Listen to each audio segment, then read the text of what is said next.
তো সুপ্রভাত বন্ধুরা, তোমরা সবাই কেমন আছো? আশা করি তোমরা প্রত্যেকে ভালো আছো। আমিও ভালো আছি তোমাদের আশীর্বাদে। তো আমিও আজ চলে এসলাম নতুন এক ব্লগ ভিডিও নিয়ে। তোমরা অবশ্যই দেখতে থেকো, এভাবে ভালোবাসা দিতে থেকো।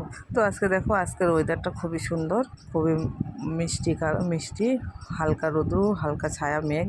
তো চারিদিকটা নিয়ে খুবই সুন্দর, খুবই ভালো লাগছে। তো আমার ঘরের সম্পূর্ণ কাজকর্ম হয়ে গেছে। আমি চান ধান করে পূজা পার্বণ করে তোমাদের সামনে এসেছি। তো চান ধান পূজা পার্বণ কাজকর্ম সংসারে টুকিটাকি আশিবাসি কাজ সম্পূর্ণ কমপ্লিট। তো আমি চা বানিয়ে একটু চাও খাইয়ে নিচ্ছি।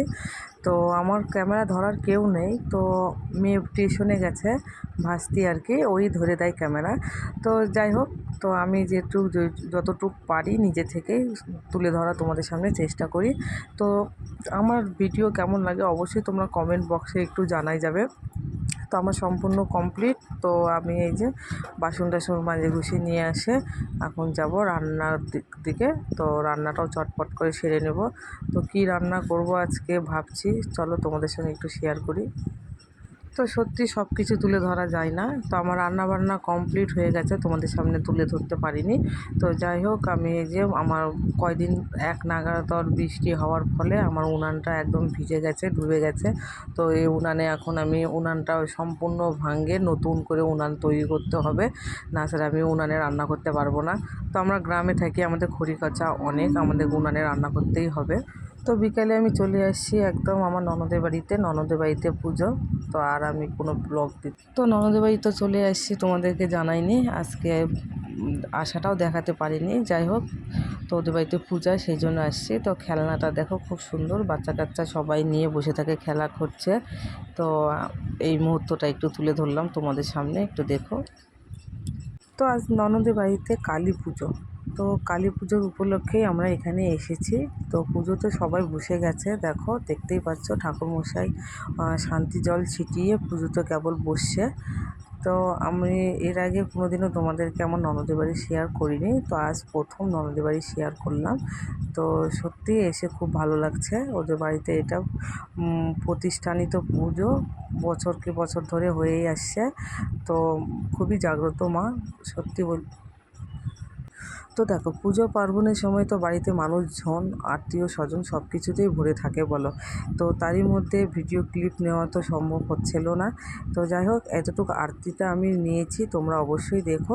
তো পুজো মশাই ঢাকের আওয়াজে এত সুন্দর মানে নৃত্য করে করে আরতি করছিল, তো দেখে তোমাকে না একদম একটা খুব সুন্দর অনুভূতি হচ্ছিল, মানে খুবই ভালো লাগছিল। তো আমরা তো খুবই এনজয় করছিলাম।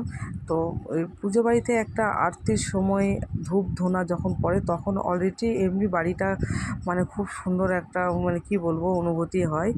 তো এক এক করে আরতি করে নিচ্ছে ঠাকুরমশাই। তো সারা রাত ধরেই পুজো হবে।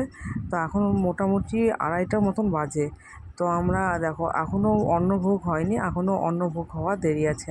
তো তার মধ্যে এই যে পঞ্চপ্রদীপ দিয়ে দিল, আমরা সবাই নিয়ে একটু করে পঞ্চপ্রদীপের আরতি মাথায় নিলাম।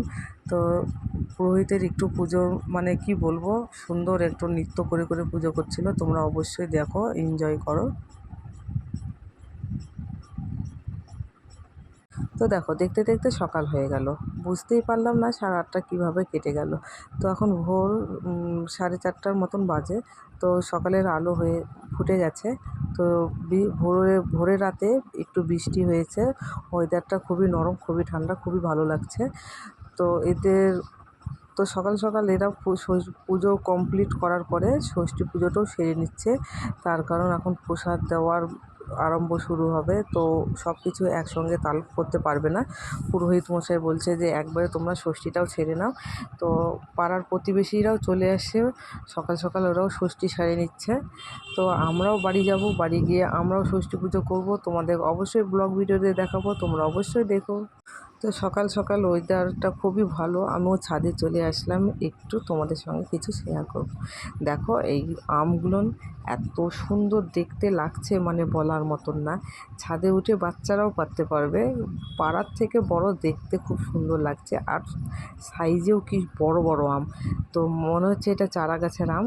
তো যাই হোক, খুবই ভালো লাগছিলো দেখতে, ওয়েদারটাও খুব মিষ্টি। তো ছাদে একটু ঠান্ডা আবহাওয়া নিয়ে নিলাম।